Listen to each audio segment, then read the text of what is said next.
If you own silver or you're thinking about buying it, stop what you're doing and listen, because this move to $110 is not just another spike. This is a market telling you one thing: availability is becoming the price. Today is John 26, 2026. On screens, spot is printing around 108.49 to 110.15, up about 4% in the last 24 hours. And year to date, silver is already up roughly 40%. But the number that matters most isn't the price. It's the lease rate. London lease rates north of 30% are not normal. They are a flare in the night sky that says physical is scarce and someone needs metal now. So let's talk about why this feels like game over. Without the noise, without the drama and the math, just the mechanics.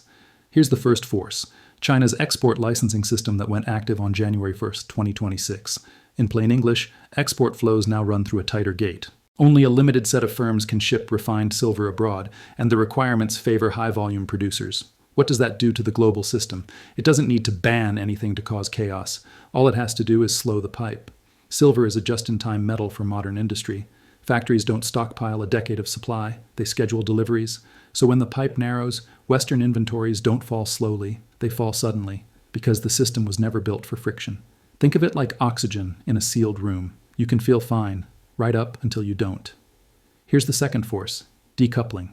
Western paper quotes can say $108, while the real cost to secure metal is meaningfully higher. You've already seen it in premiums, you've already seen it in delivery wait times, and you're seeing it in the Shanghai premium, the gap between where physical clears in Asia and where screens clear in the West. This is the core idea. A futures quote is a reference number. A physical bar is a deliverable object. When everyone wants the object, the reference number becomes a suggestion. That's why you can watch a spot price and still fail to source product at that number. In a tight market, the buyer doesn't ask, "What's the price?" They ask, "Is it available and how fast?" Most people have never heard of a lease rate, so here's the clean explanation.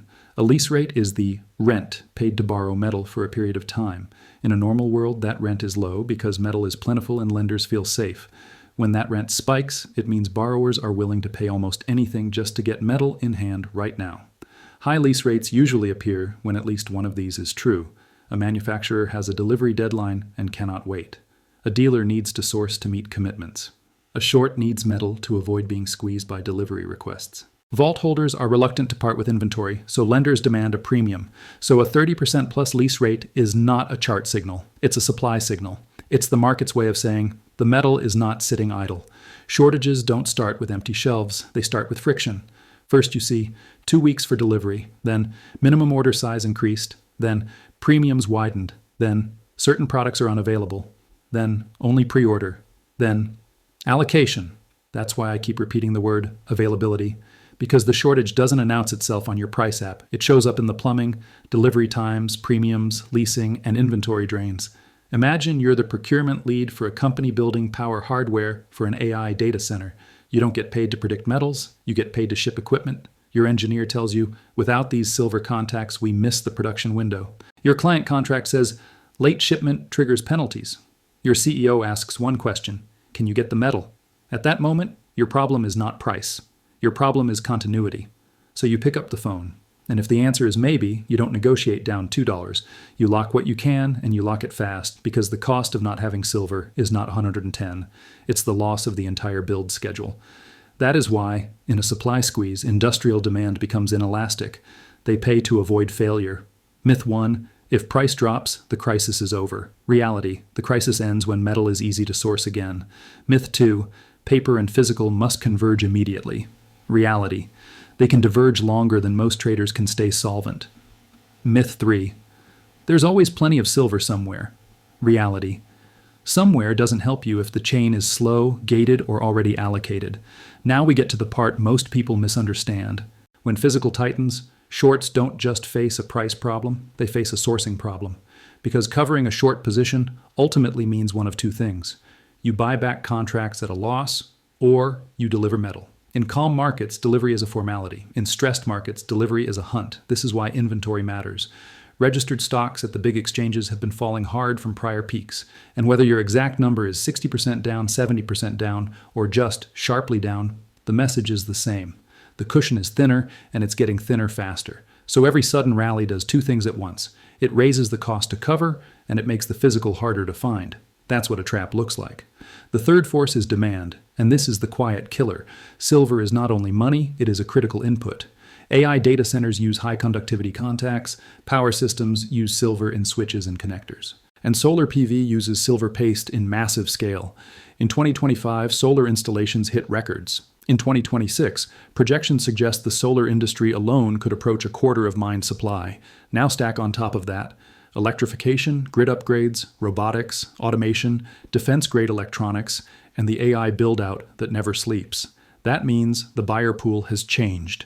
You're not competing only with investors. You're competing with manufacturers who cannot ship a finished product without the metal. A refinery can't print silver. A mine can't turn on production overnight. And recycling responds slowly, especially when prices move faster than supply chains can adapt. That's why we're now talking about the fifth consecutive year of deficit. A deficit isn't an opinion, it's math. Demand minus supply. Zoom out for one simple signal, the gold to silver ratio, around 45.1 right now. In plain terms, silver is outperforming. And in stress events, silver tends to move like a smaller boat in a bigger storm, faster, wilder, and more violent in both directions. This is your warning label. Do not treat this like a sleepy metal. Treat it like a high-energy market where liquidity can vanish. So what does game over mean here? It doesn't mean the chart goes up in a straight line. Markets don't work like that. It means the old comfort is gone. The comfort that you can always buy physical later. The comfort that futures liquidity equals real availability. The comfort that supply will quietly refill inventories. A higher price can be solved with money. A physical shortage cannot.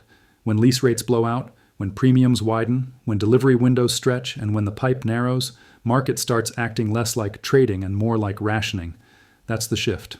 Separate price from access. Ask, if I needed delivery, could I get it? What would it cost all in? Know what you actually own. Allocated is not the same as unallocated. A promise is not the same as a bar.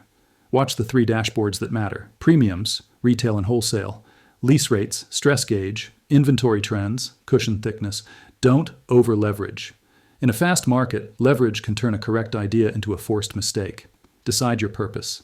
Are you trading volatility, or are you securing a long-term position? Those are different games with different rules. I'm not telling you what to buy. This is not financial advice. I'm giving you a map of the plumbing so you don't confuse a paper quote with real-world conditions. Near term, the zone around $110 is psychological.